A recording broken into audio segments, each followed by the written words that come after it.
영혼을 아버지 손에 부탁하나이다. 아버지가 두 번씩이나 나오고 있죠. 가상칠언에서 세 개의 이 부르짖음이 나오는데 첫 번째하고 일곱 번째가 아버지로 되고 이제 세 번째가 나의 하나님으로 이렇게 하나님 앞에 부르짖는 그 모습으로 나오게 됩니다. 그래서 처음과 끝은 이제 아버지죠. 벌써 이제 아버지 그러면 벌써 우리가 느끼는 하나님하고 아버지는 다르죠. 그만큼 예수님과 하나님과의 관계는 이제 친밀하다는 것을 이런 아버지의 모습에서 우리는 느낄 수 있고, 더구나 두 번씩이나 아버지라는 이 고백을 하면서 마지막 그 순간까지도 하나님과 우리 예수님과의 관계가 어떤 관계였다는 것을 우리들이 엿보게 하는 굉장히 중요한 그런 기도문입니다. 그래서 아버지 내 영혼을 아버지 손에 부탁하나이다. 우리가 여기서 우리가 좀 이제 강조점이 이제 뭐냐면 영혼에 대한 우리들이 뭐냐면 이 관심이 있어야 돼요. 영혼. 우리가 육을 갖고 있고 우리가 어떻게 보면 정말 이 먹고 또 이렇게 마시고 생활하는 이 모든 것들 때문에 자칫 잘못하면은 육이 다인 것처럼 생각할 때가 있어요. 우리의 정말 영혼이라고 말을 하지만 우리들의 모습이 영혼이 잘됨과 같이라는 그런 생각 속에서 살아가기보다는 그냥 일상적인 생활을 할 수가 있다는 거죠. 그렇다고 영육이 이렇게 분리가 돼야 된다는 그런 얘기는 아닙니다. 우리가 흔히 우리들이 말을 하고 있지만 육의 말을 하고 있습니다만 언어들이 우리의 영적인 그런 언어들을 사용해야 되고 우리들의 관심이 영혼에 먼저 이렇게 집중하고 우선순위를 갖는 그런 우리들이 자세를 갖는 것이 굉장히 중요해요. 그래서 이 고난 주간을 이렇게 맞이하고 마지막 내 영혼을 아버지께 부탁하는 이런 상황 속에서 현재 오늘 지금 내가 영혼에 대한 나의 관심이 어떠하며 영혼에 대한 나의 관심이 어떠하며 영혼을 위한 나의 삶은 어떠하냐. 그래서 마지막 그 생을 다하는 그때 정말 우리도 주님처럼 내 영혼을 주님께 부탁하나이다 하고 우리들이 주님 품에 갈 수 있냐. 이게 그것에 대해서 우리가 마지막 이 일곱 번째 가상칠언에서 우리들이 생각해야만 하며, 또 하나는 여기 주님이 뭐라 그러냐면 아버지 손에 부탁하나이다. 아버지 손에 부탁하나이다. 이 부탁한다는 이 단어가 이 공간복음에서는 예수님이 정말 그 대제사장에 의해서 빌라도에게 넘겨주고 빌라도는 예수를 십자가에 못 박으라고 넘겨주다 라는 그 단어를 똑같이 쓰고 있어요. 주님이 넘겨주다는 얘기는 그만큼 자기가 권리가 있다는 거거든요. 자기가 그만큼 힘이 있다는 거예요. 그러니까 대제사장이 예수님을 빌라도에 넘겨주죠. 빌라도는 예수님을 십자가에 못 박으라고 넘겨주죠. 그만큼 주체가 이제 자기에게 있다는 거거든요. 근데 예수님이 그 똑같은 단어를 사용하셔서 뭐냐면은 아버지 손에 부탁하나이다. 넘긴다 이 말이에요. 아버지 손에 의탁하는 이 모습을 우리 주님이 사용함으로 이 죽음에 대한 주님의 생각이 뭐냐면 기본적으로 뭐예요? 나는 버릴 권세도 있고 다시 뭐예요? 내 생명을 취할 권세도 있다라고 우리 주님이 스스로 지금 이 마지막 순간에서 우리에게 보여준 거죠. 그래서 요한복음 우리 10장에 보면 목자와 양에 관한 말씀이잖아요. 그죠? 목자는 내 양을 알고 그리고 각각 그 이름을 불러서 저와 여러분들을 이처럼 구원하셨다라고 말씀하고 있지 않습니까? 그 말씀을 하면서 주님이 뭐냐면 나는 버릴 권세도 있고 다시 취할 권세도 있다라고 하셨거든요. 그러니까 이 자신의 그 영혼에 대해서 생명에 대해서 예수님 자신이 주체 그 능력을 갖고 있는 그런 분으로서 예수님 말씀하셨고 마지막 가상칠언에서 우리 주님이 지금 그렇게 얘기하고 있는 거예요. 그래서 버릴 권세도 있고 취할 권세도 있는 주님의 모습을 오늘 이제 보면서 오늘 우리가 7번째 우리들에게 어떤 의미가 있는지, 십자가의 이 말씀이 의미가 있는지 살펴보기 원합니다. 자, 그러면서 우리 한 가지 더 단어도 설명하고 좀 자세히 보겠는데요. 이 말씀을 하신 후 숨지시니라 이렇게 돼 있어요. 숨진다라는 이 단어를, 그러니까 지금 이 사복음서의 주님의 제자들은 의도적으로 죽으셨느니라는 단어를 쓰질 않았어요. 이 마태, 마가, 누가, 요한은 마지막 주님의 죽음에 대한 이 표현을 죽으시니라 이런 표현을 안 쓰고, 누가복음에서는 숨지시니라, 우리가 숨을 이렇게 들여 마시고 내뿜는 이런 표현을 쓰잖아요. 우리가 숨 쉰다, 이렇게 숨 쉰다라는 그 단어를 사용했어요. 숨을 마지막 내셨다. 죽으셨다는 표현을 쓰지 않고 숨을 마지막 내셨다는 표현을 써요. 마가복음에서 뭐냐면 똑같이 마지막 숨을 내쉬었다 이렇게 표현을 썼고, 마태복음에서는 그의 영혼을 맡기셨다 이런 표현을 썼고, 오늘 성경에서는 부탁하나이다. 그러니까 죽었다는 의미를 일부러 쓰지 아니하고 예수님 자신이 마지막 숨을 내신 것으로 설명을 해요. 우리가 지금 어제 봤던 요한복음 19장에 이 사건이 기록되어 있는데요, 거기서 뭐냐면은 말씀을 하시고 고개를 떨구니라 이렇게 안 해요. 마지막 고개를 떨구는 그 모습은 죽음 앞에 이렇게 패배하는 그러한 인상을 줘요. 그래서 요한복음 같은 데서 뭐냐면 먼저 고개를 숙이고 내 영혼을, 거기 요한복음에서 뭐냐면 이렇게 고개를 숙이니 영혼이 떠나시니라 이렇게 썼어요. 그러니까 우리가 죽을 때 보면 고개를 탁 떨구잖아요. 흔히 저할 때 그렇게 표현을 안 쓰는 거예요. 고개를 먼저 숙이니 영혼이 떠나시니라 이렇게. 그러니까 의도적으로 이 죽음에 대해서 이렇게 패배자가 아니라 정복자라고 하는 그런 뭐냐면 행동을 예수님의 말과 행동에서 지금 하고 있는 것을 이제 보게 된다는 거죠.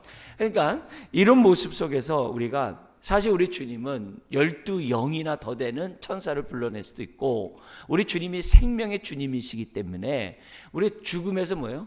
죽지 않고 얼마든지 내려오실 수 있는 분이지만 저와 여러분들을 위해서, 그리고 이 죄와 사망을 다 박멸하기 위해서, 죄와 사망의 법 아래에 있는 저와 여러분들 구원하기 위해서 주님이 친히 죄인의 모습으로 사망에 정말 내어주는 그런 모습을 우리들에게 보여줬지만, 그 내어주는 것조차도 수동적이 아니라 능동적으로 자원함으로 기꺼이 내어줬다는 이 사실을 우리들이 이 시간에 깊이 우리들이 묵상하고, 정말 이 죽음에 대한 이 생각을 우리가 좀 부활의 관점에서 다시 생각하는 저와 여러분들이 돼야만 한다는 거죠.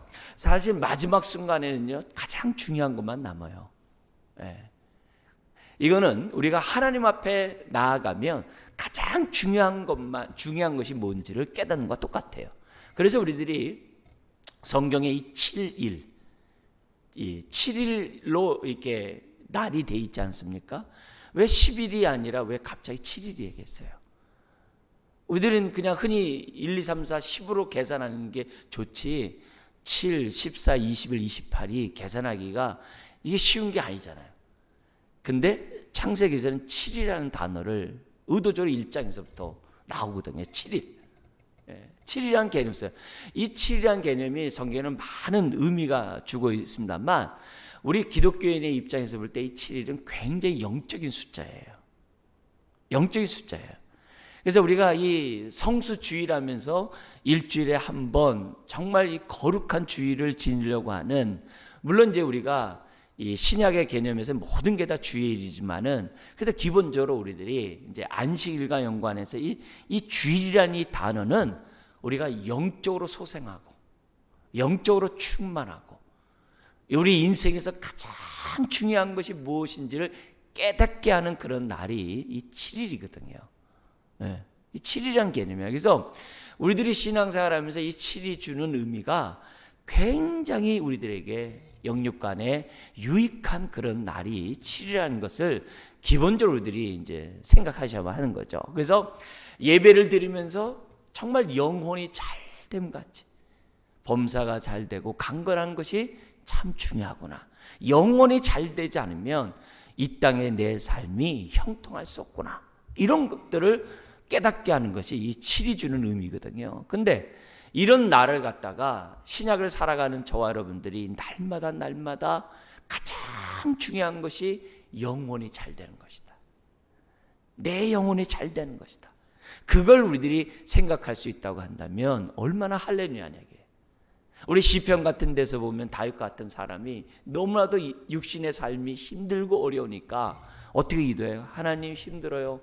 저 좀 빨리 이 문제에서 벗어나게 해주세요. 그렇게 기도하기보다는 뭐라고 그러냐면 내 영혼아 어찌하여 불안하고 두려워하는고 하나님을 바라라 그래요.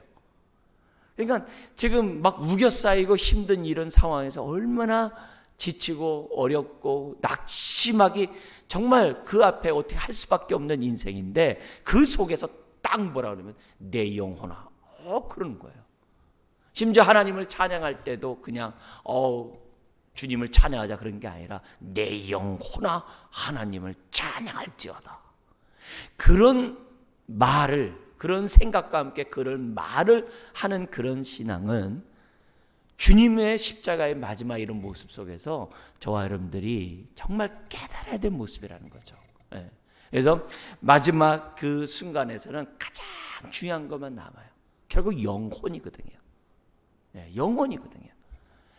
그것은 마지막 죽음에서만 그러겠어요? 육신을 입고 있기 때문에 잘 느끼지 못했을 뿐이죠.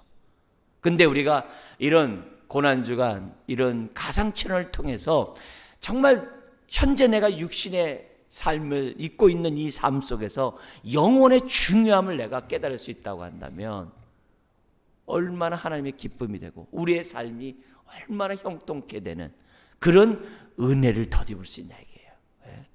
내가 생각하고 막 계획하고 행동했던 그것이 과연 내 영혼에 유익한 건지, 그렇게 분주하게 살았던 나의 삶이 과연 내 영혼을 살찌우게 했는지, 아니면 내 영혼을 메마르게 하는 그런 모습으로 행동했는지를 우리가 생각해 보면서 하나님 무엇을 하든지 영혼이 잘된 것 같이, 영혼이 잘된 것 같은 그런 삶을 우리가 우선적으로 살아야만 한다는 거죠. 제자들은 자발적으로 영혼이 잘된 것 같은 삶을 살았죠. 그래서 자발적으로 예수님은 모든 것을 다 부인했고, 주님의 제자들도 어떻게 돼요? 모든 것을 버리고 주님을 따랐어요. 왜요? 영혼이 무엇보다도 중요하기 때문에. 육신에 있는 그런 것들을 다 어떻게 돼요? 버렸다는 거죠. 그러니까 영혼이 우겨싸이지 않고 영혼이 하나님의 은혜 가운데 우리들이 붙잡혀 산다고 한다면은 당연히 어떻게 돼요? 하나님의 돌보시는 은혜를 우리가 체험하게 되죠. 하나님이 함께하는 은혜를 체험하게 되죠. 그래서 제자들은 자발적으로 모든 것을 다 내어주고 영혼을 위해서, 정말 영혼의 유익이 어떤 것인지를 생각하면서 주님의 제자들이 살았던 것을 본다는 거죠. 그래서 오늘 저와 여러분도 마찬가지예요. 사도 바울은 나는 부한 데 처할 줄 알고 가난한 데 처할 줄 안다 그랬어요. 일체 자족의 비결을 배웠다 그랬어요. 그게 영혼이 잘된 인생의 태도거든요. 그래서 우리들의 물질적인 그런 모습들에 이런 것들에 우겨싸이고 거기에 따라서 우리들이 행동하려고 하는 것이 아니라 편안보다는 영혼의 평안을 구하는 저와 여러분들이 되어야만 한다는 거죠. 그것이 십자가를 통해서 주님이 우리들에게 지금 말씀하고 있는 그런 내용이에요. 여러분, 영혼에 관심 있는 사람은 하나님의 임재를 느끼기 때문에 하나님이 나의 영혼을 책임져 준다는 것을 믿게 돼요. 그러면 내 영혼을 주님처럼 맡기는 인생이 돼요. 맡긴다고. 영혼을 맡기는 사람이 육을 안 맡기겠어요? 영혼을 맡기는 사람이 육을 이렇게 하나님이 책임져 주지 않을 거야. 육은 내 마음대로 해야 돼. 내 건데. 그렇게 안 한다는 거예요. 그렇게 하지 않는다는 거예요. 영혼의 소중함을 알고 영혼을 맡기는 사람은 내 삶 전체를 맡긴다는 거예요. 그런 의미에서 우리가 오늘의 이 말씀을 통해서 내 모습을 봐야 되는 거죠. 나는 내 삶을 주님처럼 온전히 의탁하는가? 주님께 정말 하나님께 맡기는가?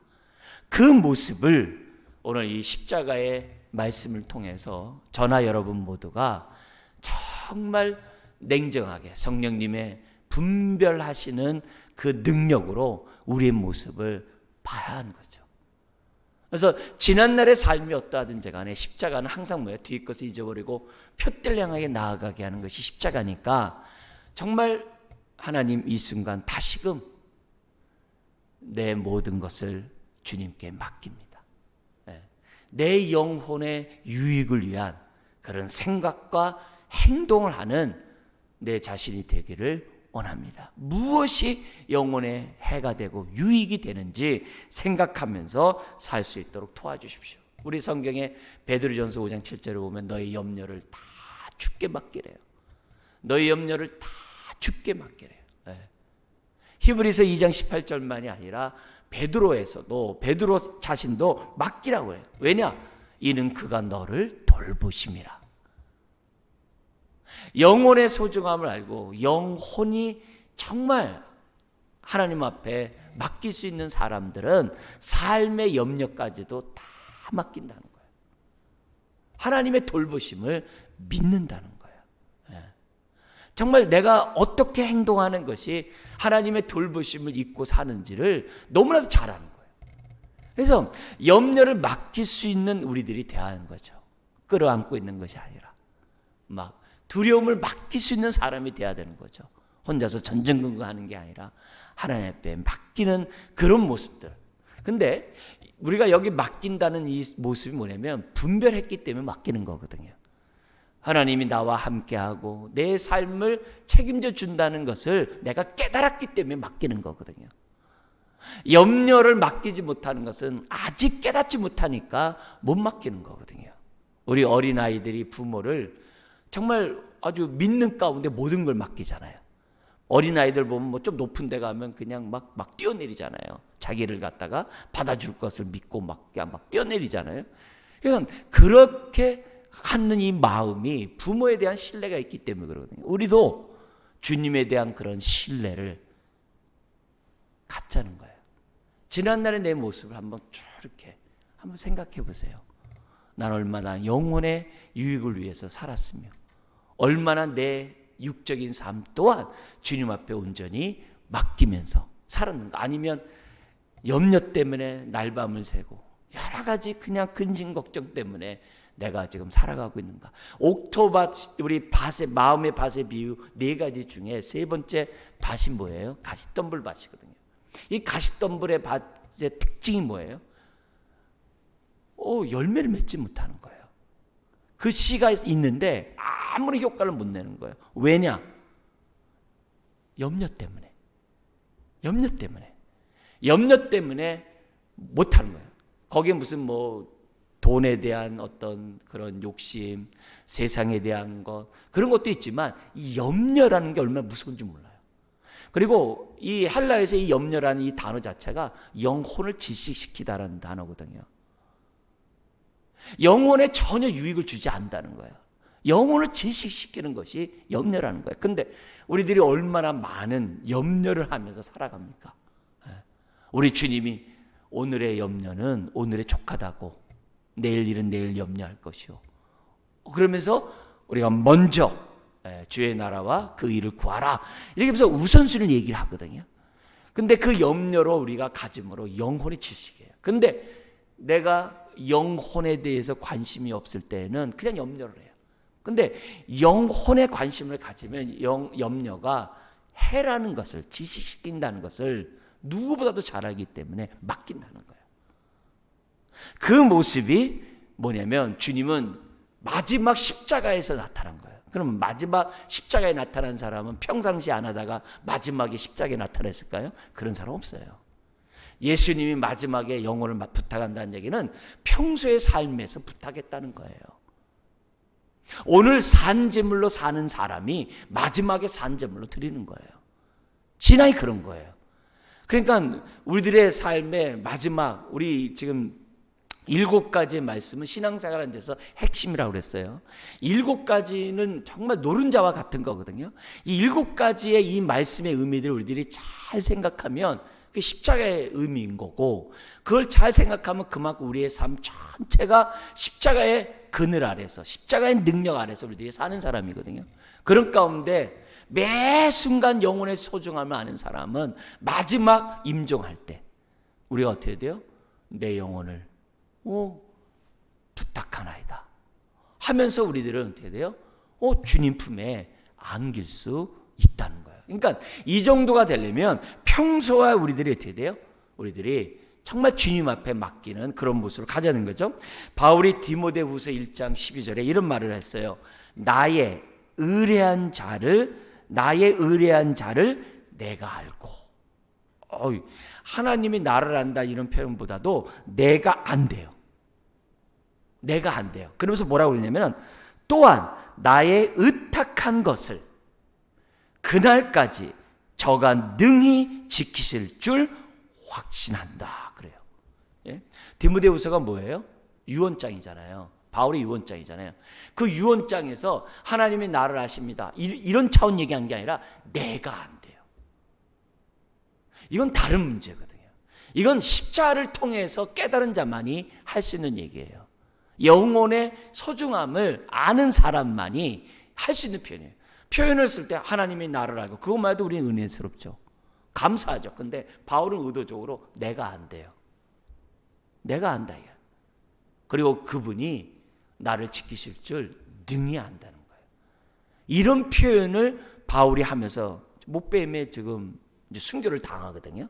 그러니까 그런 의미에서 오늘 우리들의 신앙생활, 주님 오늘도 영혼의 소중함을 알고 오늘도 주님처럼 내가 뭐냐면 맡길 수 있도록 나에게 은혜를 다하여 주옵소서.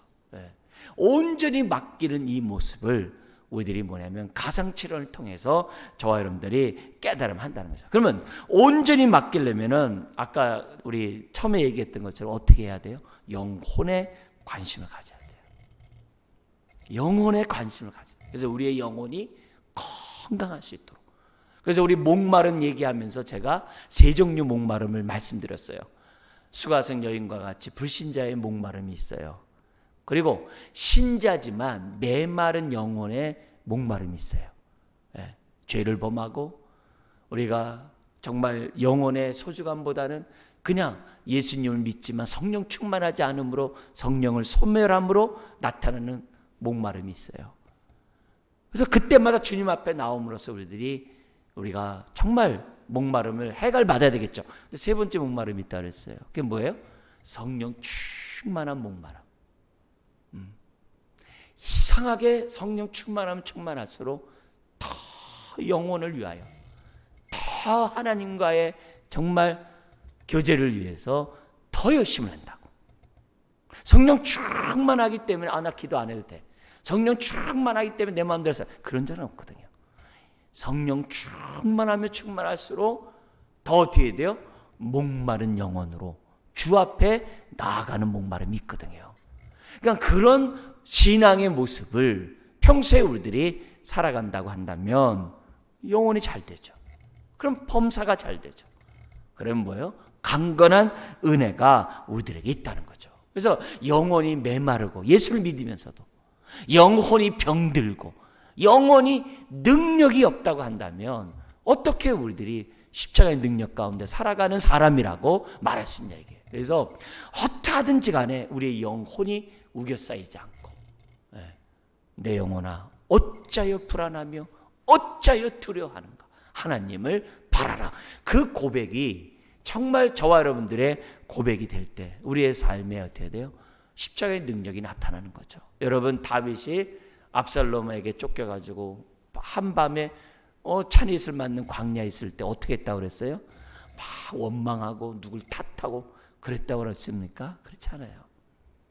오히려 그 자리에서 하나님을 갈망함으로 그 광야의 그 찬잇을 맞는 자리가 성소로 변화시켰잖아요. 그게 능력인 거거든요. 그래서 오늘 우리들이 영혼이 정말 이 건강한 이 심령들은 그 광야도 하나님 만나는 장소로 바꿔버리는 인생이 될 수 있다는 거예요.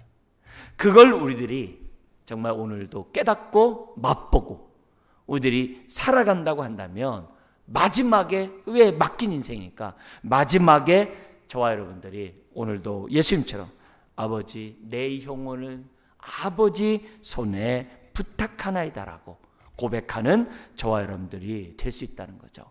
요한복음 10장에 이 18절에 이렇게 얘기해요.